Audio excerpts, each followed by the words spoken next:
إن الحمد لله نحمده ونستغفره ونستعينه ونستغفره ونعوذ بالله من شرور أنفسنا ومن سيئات أعمالنا من يهده الله فلا مضل له ومن يضلل فلا هادي له وأشهد أن لا إله إلا الله وحده لا شريك له وأشهد أن نبينا محمدا عبده ورسوله أرسله الله بالحق بشيرا ونذيرا فأعوذ بالله من الشيطان الرجيم يا أيها الذين آمنوا اتقوا الله حق تقاته ولا تموتن إلا وأنتم مسلمون يا أيها الناس اتقوا ربكم الذي خلقكم من نفس واحدة وخلق منها زوجها وبث منهما رجالا كثيرا ونساء واتقوا الله الذي تساءلون به والأرحام إن الله كان عليكم رقيبا يا أيها الذين آمنوا اتقوا الله وقولوا قولا سديدا يصلح لكم أعمالكم ويغفر لكم ذنوبكم ومن يطع الله ورسوله فقد فاز فوزا عظيما أما بعد فإن خير الحديث كتاب الله وخير الهدي هدي محمد صلى الله عليه وسلم وشر الأمور محدثاتها وكل محدثة بدعة وكل بدعة ضلالة وكل ضلالة في النار۔ تمام تعریفیں اللہ وحدہ لا شریک کے لیے جو ہمارا اور آپ کا خالق اور مالک ہے۔ اللہ کی جانب سے جتنے بھی نبی اور رسول آئے سب پر درود و سلام، خصوصیت کے ساتھ ہمارے آخری نبی احمد مجتبیٰ محمد مصطفیٰ صلی اللہ تعالی علیہ وآلہ وسلم پر، آپ کی آل و اولاد، آپ کے صحابہ اور جو لوگ صحیح طور پر آپ کی اتباع اور پیروی کرنے والے ہیں۔ حضرات، پچھلے کئی خطبے سے ہماری ایک بات نکاح اور شادی کے حوالے سے ہو رہی ہے۔ ابھی تک ہم نے نکاح کی اہمیت اور فضیلت، اس کی افادیت اور معاشرے کے اندر اس کی ضرورت، اس کے احکام اور بہت سارے مسائل کا تذکرہ ہم نے جانا اور سنا اور سمجھا ہے۔ آج کے اس خطبے میں انشاءاللہ ہم اور آپ جانیں گے کہ نبی کریم صلی اللہ علیہ وسلم کا طریقہ نکاح اور شادی کے حوالے سے کیا تھا، عصر جدید اور عصر قدیم میں نئے اور پرانے دور کے اندر کیا تبدیلی آئی ہے، حالات نے کس کروٹ لیا ہے اور شادی اور نکاح میں کتنے مسائل سے دوچار آج کا مسلمان ہو رہا ہے۔ انشاءاللہ ان ساری باتوں پر آنے والے خطبے اور اس خطبے کے اندر گفتگو کی جائے گی۔ نکاح کا ایک ضروری حصہ جسے ہم اور آپ مہر کے نام سے جانتے ہیں، مہر نکاح کے لیے ضروری ہے۔ اس کی مقدار کم ہو یا زیادہ ہو، یہ ڈیپینڈ کرتا ہے دینے والے کے اوپر، اس کے حالات کے اوپر۔ کہیں کہیں مہر کا چلن بہت کم اور معمولی ہوتا ہے، جو کہ شریعت کو اصل مقصود ہے کہ مہر بہت ہی ہلکا اور بہت کم ہو، لیکن کہیں کہیں بعض علاقوں میں مہر بہت زیادہ ہوتا ہے، اور کبھی کبھی تو ایسا ہوتا ہے کہ نکاح کرنے والا، شادی کرنے والا جو لڑکا ہوتا ہے، اس کے بوجھ تلے وہ دب جاتا ہے اور اس کے پاس اتنے پیسے نہیں ہوتے یا مہر کے لیے اتنے اس کے پاس اثاثے اور سرمایہ نہیں ہوتے کہ وہ نکاح کر سکے، اس لیے کبھی کبھار اس سے پیچھے ہٹتا ہے وہ۔ آپ دیکھیں گے بہت سارے ایسے ممالک ہیں جہاں پر نکاح بہت ہی اعلیٰ معیار میں رکھا جاتا ہے، جسے آپ یوں کہیں کہ کروڑوں میں لوگ مہر رکھتے ہیں، نکاح میں مہر رکھتے ہیں، جس کی وجہ سے ہوتا یہ ہے کہ نکاح میں تاخیر ہوتی ہے اور لوگ اس سے دور ہوتے ہیں اور پھر وہ گناہوں میں، دوسرے گناہوں میں لت پت ہوتے ہیں۔ شریعت کو مطلوب یہ ہے، شریعت چاہتی ہے کہ نکاح کے اندر مہر بہت معمولی مقدار میں ہو۔ اللہ کے نبی محمد الرسول اللہ صلی اللہ علیہ وسلم کی حدیث آتی ہے، خیر الصداق ایسرہ، بہترین مہر وہ ہے جو سب سے معمولی ہو، سب سے ہلکا ہو۔ ہلکے کا مطلب یہ ہے کہ کسی کے پاس اگر 10 روپے بھی مہر دینے کے لیے ہیں تو اس کا نکاح ہو جائے گا، 1 روپے بھی اگر دینے کے لیے ہے تو بھی نکاح ہو جائے گا، کسی کے پاس 1 لاکھ روپے بھی ہے، 1 کروڑ روپے بھی ہے تو بھی نکاح ہو جائے گا۔ اتنا شریعت نے گنجائش رکھی ہوئی ہے۔ ایک دوسری حدیث میں آتا ہے، خیر النکاح ایسرہ، بہترین نکاح وہ ہے جس کے اندر آسانی کی گئی ہو، اور اگر مہر میں آسانی ہوگی تو یقینی طور پر نکاح میں آسانی ہو جائے گی، اور اگر مہر مشکل بنا دیا گیا تو پھر نکاح بہت ہی مشکل ہو جاتا ہے، جس کا نتیجہ آج ہم اور آپ لوگ دیکھتے ہیں۔ علامہ عزیزی رحمہ اللہ فرماتے ہیں، ای اقلہ مہرن، نکاح آسان ہوگا، یعنی جب مہر آسان ہوگا یا مہر کے اندر آسانی ہوگی تو نکاح بھی آسان کر دیا جائے گا۔ آپ نے سنا ہوگا ہمارے اور آپ کے یہاں بعض لوگ مہر کے حوالے سے یہ تصور رکھتے ہیں کہ اگر 1000 روپے کسی کا مہر ہے تو اس میں 1 روپیہ بڑھا کے دیتے ہیں، 1001 روپیہ یا 1051 روپیہ یا 1,01 روپیہ 1,51 روپیہ۔ عام طور پر یہ تصور لوگوں کا ہے کہ شاید یہ 1 روپیہ بڑھا کر دینے سے اس کے اندر برکت آتی ہے۔ اس طرح کے تصورات یہ باطل اور جاہلانہ تصورات ہیں، اس کا شریعت سے کوئی لینا دینا نہیں، اور کوئی گنجائش نہیں ہے کہ اس طرح کے تصورات کو اپنی طرف سے بنا کر کے آدمی شریعت کا حصہ رکھے اس میں۔ بلکہ ایسا بھی ہوا ہے، جس کے بارے میں انشاءاللہ بات آگے آئے گی، کہ بعض صحابہ کے پاس دینے کے لیے مہر میں کچھ بھی نہیں ہے، 1 درہم 1 دینار یا 1 پیسہ بھی نہیں ہے، چاندی کا 1 ٹکڑا بھی نہیں ہے کہ وہ نکاح میں مہر کے طور پر دے سکیں۔ اللہ کے نبی صلی اللہ علیہ وسلم نے ان سے پوچھا کہ تمہیں قرآن کریم کی کچھ صورت یاد ہے؟ تو کہا ہاں، تو کہا وہی تمہارا مہر ہے۔ تو یہ بھی اتنی آسانی اس میں کر دی گئی کہ کوئی بھی بندہ مہر کی وجہ سے غیر شادی شدہ دین کے اندر نہ رہے، یعنی پوری امت کے اندر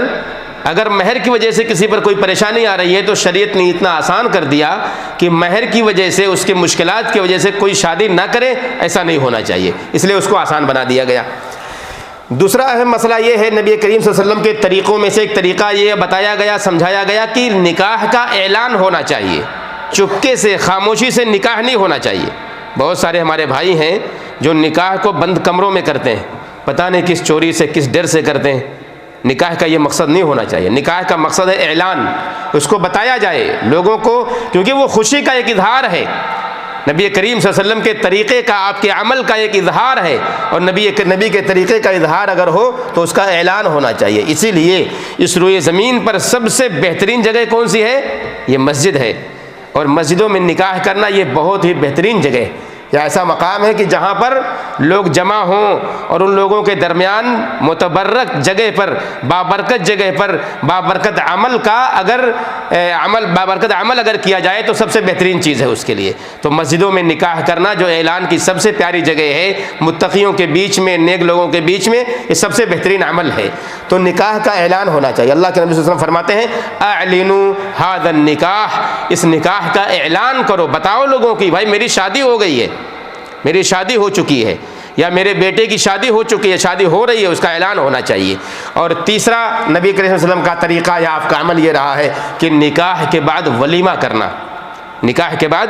نکاح سے پہلے ولیمہ نہیں ہو سکتا، نکاح کے بعد ولیمہ ہوگا، چاہے نکاح کے فوراً بعد کر لیا جائے یا نکاح کے دوسرے دن یا تیسرے دن، جس طرح آسانی ہو اس کے یعنی اس حساب سے کیا جائے۔ بہت سارے لوگوں کا تصور یہ ہے کہ شادی ہوئی، نکاح اگر ہو گیا تو نکاح کے بعد دوسرے دن ہی ولیمہ کیا جانا چاہیے، پہلے دن یا شادی کے فوراً بعد، نکاح کے فوراً بعد ولیمہ نہیں ہو سکتا، یہ تصور ہے۔ اور بعض لوگ یہ سمجھتے ہیں کہ اس کے لیے دخول ضروری ہے۔ دخول کا مطلب یہ ہے کہ ضروری ہے کہ دونوں میاں اور بیوی رات گزاریں، اس کے بعد ہی ولیمہ ہوگا، یہ تصور بھی صحیح نہیں ہے۔ اصل یہ ہے نکاح، ولیمہ کرنا یہ سنت ہے، اور سنت پر عمل کرنے کے لیے آپ کے لیے ضروری ہے کہ آپ ایک عمل سے گزر کر وہاں پہنچ رہے ہوں۔ اصل عمل کیا ہے؟ نکاح ہے۔ نکاح آپ کا ہو گیا، وہ جو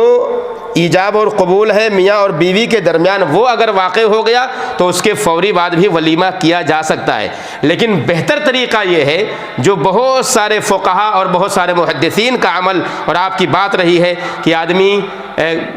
تھوڑا فرصت لے کر کے وقت گزرنے کے بعد کرے تو زیادہ بہتر ہے، جو کہ عام طور پر ہمارے یہاں عام طور پر ہندوستان پاکستان میں رائج ہے کہ آج اگر نکاح ہوا ہے تو دوسرے دن ولیمہ کیا جاتا ہے۔ یہ بہت اچھی چیز ہے، ایسا ہونا چاہیے، لیکن یہ ضروری نہیں ہے، واجب نہیں ہے کہ دوسرے ہی دن ہو، یہ واجب نہیں ہے، تصور یہ نہیں ہونا چاہیے۔ یعنی فوراً بھی آدمی کر سکتا ہے۔ بہت سارے لوگوں کے حالات اور مسائل ہوتے ہیں، بہت سارے لوگوں کے، جیسے مثال کے طور پہ آپ یوں لے لیں، بتاؤں آپ کو، کبھی کبھار ہوتا ہے کہ لڑکے اور لڑکی کے رشتہ دار ایک ہوتے ہیں، ایک مطلب آپ کے چچا سے، اگر چچا کی بچی سے شادی ہو رہی ہے تو ظاہر آپ کے رشتہ دار اور ان کے رشتہ دار سب ایک ہی ہیں، تو سوچتے لوگ یہ ہیں کہ جب ایک ہی جگہ جمع ہونا ہے سارے لوگوں کو تو کیوں نہ مل کر کے ہی ایک دعوت کر دی جائے سب کی۔ تو یہ ہوتا ہے کہ نکاح ہوا اور فوراً ہی دونوں شریک ہوتے ہیں اور ولیمہ کر دیا جاتا ہے اسی وقت، تو اس میں کوئی حرج کی بات نہیں ہے کیا جا سکتا ہے وہ، لیکن بہتر یہ ہے کہ آدمی نکاح کے بعد ولیمہ تھوڑا سا وقت نکلنے کے بعد، گزرنے کے بعد، جو عام طور پر ہمارے یہاں رائج ہے وہ کرے تو زیادہ بہتر ہے۔ اس کی وجہ سے تھوڑا سا لوگوں کو آنے میں آسانی ہوگی، اور پھر اس کے بعد جو بعض فقہا کے یہاں ہے کہ ایک وقت گزر جائے اور میاں اور بیوی کا ملاپ ہو جائے تو اس کے بعد کیا جائے، تو اس پر بھی عمل ہو جائے گا، اور یہی بہترین طریقہ لوگوں نے، علماء نے بیان کیا ہے، لیکن یہ ہونا چاہیے۔ حدیث میں آتا ہے اللہ کے نبی صلی اللہ علیہ وسلم نے ایک صحابی کو دیکھا کہ جس کے ہاتھوں میں کچھ آثار تھے، جس کے اوپر آثار تھے کہ انہوں نے نکاح کر لیا۔ پوچھا انہوں نے کیا تم نے نکاح کر لیا ہے؟ بلکہ جابر رضی اللہ تعالیٰ عنہ کی یہ بات ہے، کہا کہ کیا تم نے شادی کر لی؟ کہا ہاں۔ کہا اولم ولو بشاۃ، تمہیں ولیمہ کرنا چاہیے چاہے ایک بکری کیوں نہ ہو۔ اور یہ دلیل ہے اس بات کی کہ ولیمہ کرنا ہی کرنا ہے آپ کو۔ اگر آپ نے نکاح کیا ہے تو چاہے ہلکی سی دعوت دیں، یہ ضروری نہیں کہ آپ بکرے کا گوشت ہی کھلائیں۔ آپ کی طاقت جو آپ مرغی بھی کھلا سکتے ہیں، مرغی کی طاقت نہیں آپ انڈا کھلا دیجئے، اس کی بھی طاقت نہیں آپ سبزیاں کھلائیے، لیکن ولیمہ ضرور کیجئے، ولیمہ ضرور کیجئے۔ اور ولیمے میں حاضری، عام لوگوں کی شرکت، اس میں اس کا حکم کیا ہے؟ اللہ کے نبی صلی اللہ علیہ وسلم فرماتے ہیں اذا دعی احدکم الی الولیمۃ فلیاتیھا، تم میں سے کوئی بھی شخص اگر ولیمے کی دعوت اسے دی جائے تو اسے چاہیے کہ اس میں شریک ہو، اسے چاہیے کہ اس میں شریک ہو۔ اس کی بہت ساری حکمتیں علماء نے بیان کی ہیں، شرکت کی بہت ساری حکمتیں ہیں، جس میں سب سے اہم حکمت، سب سے بڑی حکمت یہ ہے کہ جس کی شادی ہو رہی ہے اس کے دل میں خوشی کا اظہار ہوگا، یعنی اس کی آپ کے جانے سے اس کو خوشی ملے گی، وہ خوش ہوگا کہ ہمارے دوستوں نے، ہمارے یاروں نے، ہمارے رشتہ داروں نے اس میں شرکت فرمائی ہے۔ آپ اس کو دعا دیں گے پہنچ کر، اور وہ دعا جو کہ اللہ کے نبی صلی اللہ علیہ وسلم کا طریقہ رہا ہے کہ میاں اور بیوی کے لیے دعا کا اہتمام کرنا چاہیے۔ جب آدمی اس سے ملنے جائے تو اسے چاہیے کہ اس کو دعا دے، اور وہ دعا یہ ہوگی بارک اللہ لک و بارک علیک و جمع بینکما فی خیر، کہ اللہ رب العالمین تمہارے اندر برکت دے، تمہارے اندر خیر اللہ رب العالمین تمہارے اوپر نازل کرے، برکت نازل کرے، اور ساتھ ہی ساتھ تم دونوں کے درمیان اللہ رب العالمین خیر کے معاملات میں دونوں کو ایک ساتھ رکھے، اچھے اور بھلے معاملات میں دونوں ایک دوسرے کے ساتھ رہیں۔ تو یہ چاہے نبی کا طریقہ مہر کے اندر رہا ہو، چاہے نبی کا طریقہ اعلان نکاح کے حوالے سے ہو، چاہے نبی کا طریقہ ولیمے کے حوالے سے ہو، یا چوتھی بات چاہے نبی کا طریقہ ہمیں اور آپ کو مبارکبادی دینے کے حوالے سے ہو، یہ ساری چیزیں ایسی ہیں جو ہمارے نبی محمد الرسول اللہ صلی اللہ علیہ وسلم نے ان ساری چیزوں کے احکامات کو ہم تک واضح کیا ہے۔ البتہ جو معاشرے کے اندر رائج چیزیں ہیں، چاہے وہ نکاح میں مہر کے اندر بڑھ چڑھ کر حصہ لینا اور بہت مشکل بنا دینا، یا پھر ولیمے کے اندر بہت بے انتہا پیسہ خرچ کرنا، اسراف کرنا، یا اسی طرح سے نکاح کو خاموشی سے کر لینا بغیر کسی کو بتائے ہوئے چپکے سے، یہ سب چیزیں ایسی ہیں جو سنت کے اور نبی کریم صلی اللہ علیہ وسلم کے طریقے کے خلاف ہیں۔ ہونا یہ چاہیے کہ مہر کے اندر آسانی کر دی جائے تاکہ لوگوں کو نکاح کرنے میں دقت نہ ہو، اور نکاح کا اعلان کیا جائے تاکہ لوگوں کو پتہ چلے کہ بھائی شادی ہو چکی ہے، اور اسی طرح سے لوگوں کو چاہیے کہ ولیمے کا اہتمام کریں جس میں بہت زیادہ اسراف اور فضول خرچی نہ ہو، کہ جو لوگوں کو دوسرے لوگوں کو ڈیگریڈ کر رہا ہو، ان کو نیچے دکھانا مقصود ہو اور اپنے آپ کو اونچا دکھانا مقصود ہو، اس طرح کی ریاکاری شریعت نے قطعاً پسند نہیں کیا ہے، بلکہ میاں اور بیوی کی خوشنودی کے لیے، ان کو خوش کرنے کے لیے اور ان کو دعا دینے کے لیے آپ اس میں ولیمے میں حاضر ہوں، اور یہ بھی طریقہ ہمیں اور آپ کو بتایا گیا ہے۔ آئیے دیکھیے چند ایک باتیں نکاح اور منگنی کی آسانی کے لیے، اور شریعت نے مہر کی تخفیف کے لیے، اس کو ہلکا بنانے کے لیے عصر قدیم میں نبی کریم صلی اللہ علیہ وسلم کے زمانے میں کتنا اس کا خاصا اہتمام کیا ہے کہ لوگ صحابہ کرام کس انداز میں کیا کرتے تھے، اور کبھی بھی انہوں نے شادی اور بیاہ کو دین سے الگ نہیں کیا ہے، دین سے اس کو جوڑے رکھا ہے کہ نکاح کرنا یہ دین کا حصہ ہے، یہ شریعت کا حصہ ہے، اس کی وجہ سے انسان کا دین مکمل ہوتا ہے۔ ہم نے اور آپ نے مزے کے لیے نکاح نہیں کرنا ہے۔ ایک مسلمان اگر شادی کرتا ہے، نکاح کرتا ہے، تو اپنے ایمان کو، اپنے دین کو مکمل کرتا ہے، وہ انجوائمنٹ کے لیے نہیں کرتا ہے۔ وہ تصور یہ لوگوں کا بن جائے کچھ دنوں کے بعد، یہ الگ مسئلہ۔ تصور یہ ہمارا اور آپ کا گناہ یا گناہوں سے بچنے کا، یا پھر گناہ سے بھاگنے کا، یا یوں کہیں گناہ سے اپنے آپ کو دور کرنے کا بنے، یہ الگ مسئلہ۔ لیکن اصل جو ہے وہ نکاح یہ دین کا حصہ ہے، یہ شریعت کا حصہ ہے، اور اس کی وجہ سے دین مکمل ہوتا ہے۔ اللہ کے نبی صلی اللہ علیہ وسلم کی حدیث آتی ہے، آپ فرماتے ہیں اذا تزوج العبد فقد استکمل نصف الدین، کہ جب بندہ نکاح کر لیتا ہے تو اپنے آدھے دین کو مکمل کر لیتا ہے، اپنے آدھے دین کو مکمل کر لیتا ہے، فَلْيَتَّقِ اللَّهَ فِي النِّصْفِ الْبَاقِي، تو اسے چاہیے کہ اپنے آدھے دین کو جو اس کا بچا ہوا ہے اس میں تقویٰ اختیار کرے. یعنی نکاح کرنے کے بعد اس نے آدھے دین پر تو عمل کر لیا، تو اب آدھا جو دوسرا بچا ہوا ہے اس کا ایمان ہے، اس کا عمل ہے، اس کا تقویٰ ہے، اس کی اپنی دوسری زندگی ہے، اس کی اپنی ازدواجی زندگی ہے، ماں باپ کے حقوق ہیں، گھر والوں کے حقوق ہیں، اللہ کے حقوق ہیں، ان سب کو ادا کرنے کے لیے وہ آدھے کو اپنے آپ کو جانے اور سمجھے کہ اسے کیسے ادا کرنا ہے تاکہ اس کا دوسرا حصہ بھی مکمل ہو سکے. تو جب بندہ نکاح کرتا ہے تو نکاح کرنے کے بعد فوری طور پر آدھے دین کا وہ حقدار بن جاتا ہے.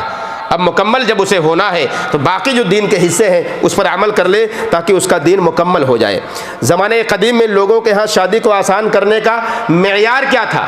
لوگوں نے شادی کو آسان کرنے کے لیے کن پر عمل کیا تھا؟ آج شادیاں، میں نے شروع میں عرض کیا کہ شادیاں انتہائی مشکل ہو گئی ہیں. لوگ نکاح کے لیے رشتے کی طلب اگر کسی کے پاس ہوتی ہے، جاتے ہیں تو فوری طور پر وہاں اتنے سارے مسائل کھڑے ہوتے ہیں کہ آدمی وہاں سے اپنے قدم کو پیچھے ہٹا کے واپس لوٹ آتا ہے. کسی بڑے گھر، اونچے خاندان کے اندر، پیسے والوں کے گھر میں اگر رشتہ آپ کو دینا ہے، آپ نے جانا اور پہچانا کہ اس کے گھر کی بچی بڑی پیاری ہے، بڑے اچھے لوگ ہیں، شریف لوگ ہیں، لیکن ان کا معیار جو ہے کافی اعلیٰ ہے، ان کی سوچ اور سمجھ کافی اونچی ہے، پڑھے لکھے لوگ ہیں، چاہے وہ مقام اور منصب میں کافی اونچے ہیں یا اور دوسرے چیزوں میں کافی اونچے ہیں، تو ایک شریف آدمی ان کے گھر رشتہ لے جانے کے لیے 1000 بار سوچتا ہے. اور جب وہاں پہنچتا ہے تو ان کے معیار تک پہنچنے کے لیے وہ بہت ساری جتن کرتا ہے کہ ان کے معیار تک میں کیسے پہنچوں کہ میں اپنے بچے کا، بیٹی کا نہیں، اپنے بچے کا نکاح اس لڑکی سے کر دوں. یا اگر لڑکی والا ہے تو لڑکے والے کے گھر جا کر کے اس کے معیار تک پہنچنے کے لیے کتنے سارے پاپڑ بیلتا ہے. جو لوگ اس میں اولیاء امور ہیں، جو اپنی بچیوں کا نکاح کرنا چاہتے ہیں یا کرنے کے لیے پریشان حال ہیں، ان کو یہ سب پتہ ہوگا. یا جو ہمارے بھائی اپنی بہنوں کے رشتوں کے لیے پریشان ہیں، ان سے پوچھئے کہ کہاں کہاں کیسے کیسے لوگوں کا چہرہ دیکھتے ہیں، پھر وہ الٹے قدم پیچھے ہو جاتے ہیں کیونکہ رشتہ جم نہیں پاتا. یہ زمانے قدیم میں اس کے حالات کیسے تھے اور آج کے حالات، ان دونوں کے تناظر میں انشاءاللہ میں بات کروں گا. سب سے پہلے ہم دیکھیے قدیم زمانے کے اندر نبی کریم صلی اللہ علیہ وسلم کے صحابہ کی شادیاں، ان کے بچیوں کی شادیاں، ان کے بچوں کی شادیاں کیسے ہوا کرتی تھیں. بنیادی چیز، ان کے بنیادی نقطہ جو ان کے اندر یہ تھا کہ وہ شادیوں میں تاخیر نہیں کرتے تھے، جلدی کرتے تھے.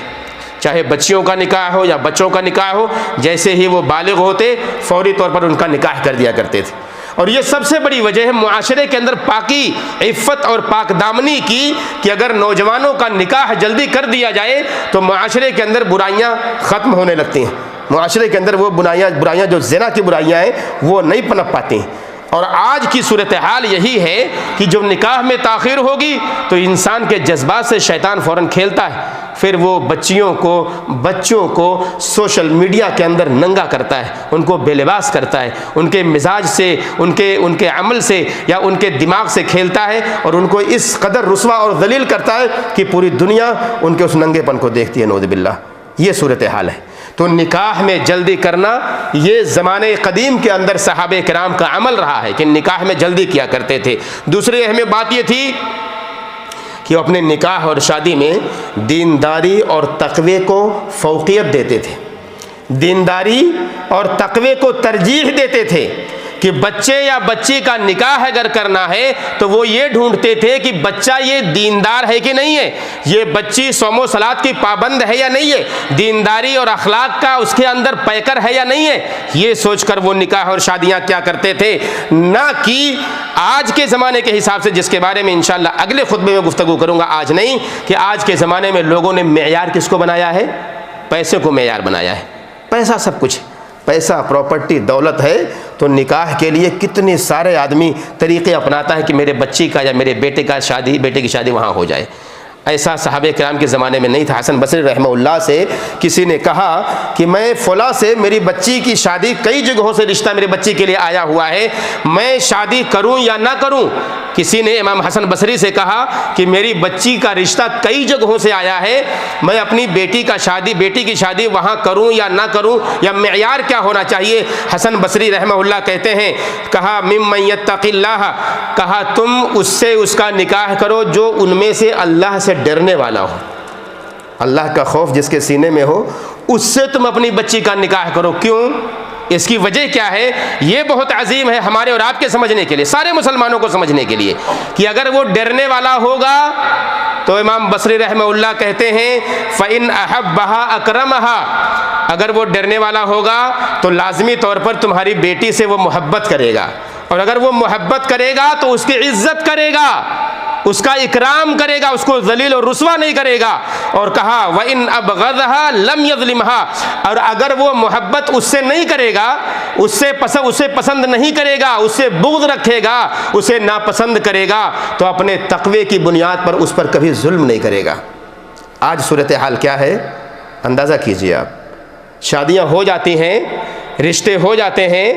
اور محبت نام کی چیز اگر باقی بھی رہتی ہے تو بھی عزت اور اکرام لڑکی کو نہیں مل پاتا، یا لڑکی اگر عزت و اکرام اسے دے بھی دے تو لڑکا کبھی بھی رسوا اور اسے رسوا کرتا ہے، اسے ذلیل کرتا ہے۔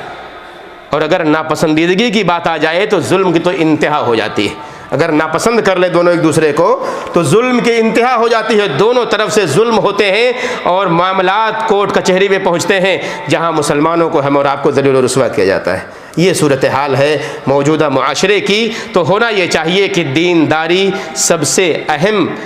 مقدم رکھا جائے رشتے کے وقت میں۔ اس کا فائدہ یہ ہوگا کہ لڑکا اگر دیندار ہوگا یا لڑکی اگر دیندار ہوگی تو دونوں ایک دوسرے سے محبت کریں گے اور ایک دوسرے کو رسوا نہیں کریں گے، ذلیل نہیں کریں گے، اور اگر نفرتیں کہیں پیدا ہو گئی ایک دوسرے کے دل میں تو کبھی بھی دونوں ایک دوسرے پر ظلم نہیں کریں گے۔ یہ طریقہ ہمیں اور آپ کو اپنانے کی ضرورت ہے۔ تیسری اہم بات یہ ہے اس کے اندر کہ مہر کے لیے آسانی کی جائے گی۔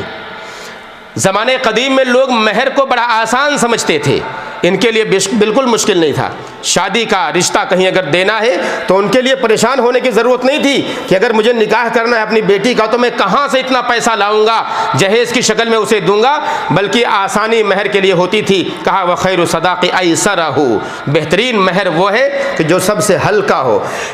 سب سے کم ہو۔ اور میں نے شروع میں یہ بات بتایا کہ یہ وقت اور حالات اور لوگوں کے حساب سے یہ کم اور زیادہ اگر ہو جائے تو اس میں کوئی حرج کی بات نہیں۔ کہیں کبھی کبھار قدیم زمانے میں 2 دینار 5 دینار 10 دینار میں بھی لوگ مہر دیا کرتے تھے، اور آج دیکھیے 50 ہزار دینار اسی کویت کے اندر مہر کے طور پر لوگ مطالبہ کرتے ہیں۔ 50 ہزار دینار، بتائیے 50 ہزار کا مطلب کتنا ہو گیا؟ 60-70 لاکھ روپے ہندوستانی۔ اتنا مہر دینے کے لیے ایک عام آدمی تو نہیں دے سکتا۔ تو جب اتنا زیادہ ہوگا تو یہ مشکلات بڑھتے جائیں گے، یہ مشکلات بڑھتے جائیں گے اور شادیوں میں تاخیر ہوگی۔ تو ہونا یہ چاہیے کہ اللہ کے نبی صلی اللہ علیہ وسلم کے صحابہ کرام کی طرح کہ جب وہ بھی نکاح کیا کرتے تھے تو اللہ کے نبی صلی اللہ علیہ وسلم نے ان کے لیے بتا دیا اور یہ پیغام دیا ماذا معک من القرآن، کہ قرآن اگر تمہیں کچھ یاد ہے تو اس قرآن کی بعض صورتوں پر بھی اللہ کے نبی صلی اللہ علیہ وسلم نے مہر دے دیا ہے اور لوگوں کے مہر کو رکھ کر کے ان کے لیے آسان کر دیا۔ چوتھی بات یہ ہے کہ صحابہ اور تابعین اپنے بچوں کو ہر اس شخص سے شادی کر دیا کرتے تھے جن سے وہ راضی ہوا کرتے تھے۔ اپنی بچیوں کا نکاح ہر اس شخص سے کر دیا کرتے تھے جس کے اندر تقوی کا معیار ہوا کرتا تھا۔ اور یہ بات بہت اہم ہے میرے بھائیوں، میرے بزرگوں اور میری بہنوں اور ماؤں، کبھی بھی دیکھیے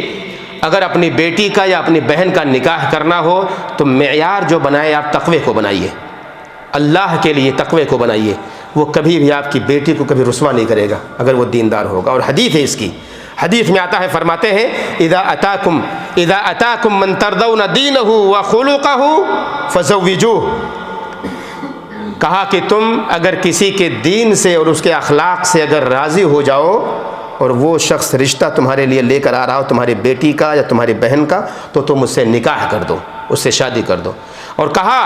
الا تفعلوا تکن فتنۃ فی الارض وفساد کبیر، اگر تم ایسا نہیں کرو گے تو یاد رکھنا مسلمانوں اس روئے زمین پر فساد واقع ہوگا اور فتنہ واقع ہوگا۔ آج بتائیے مجھے،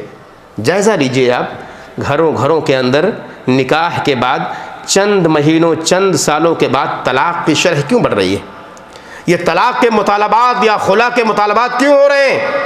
کیونکہ ہم نے شادی کے وقت میں جو معیار شریعت نے بنایا تھا کہ اخلاق کو اور دین کو دیکھا جائے، ہم نے دیکھا ہی نہیں۔ لڑکے کو اس کی کوئی ادا ناپسند آئی ہوگی، طلاق دے دیا فوری طور پہ، گھر سے نکال دیا،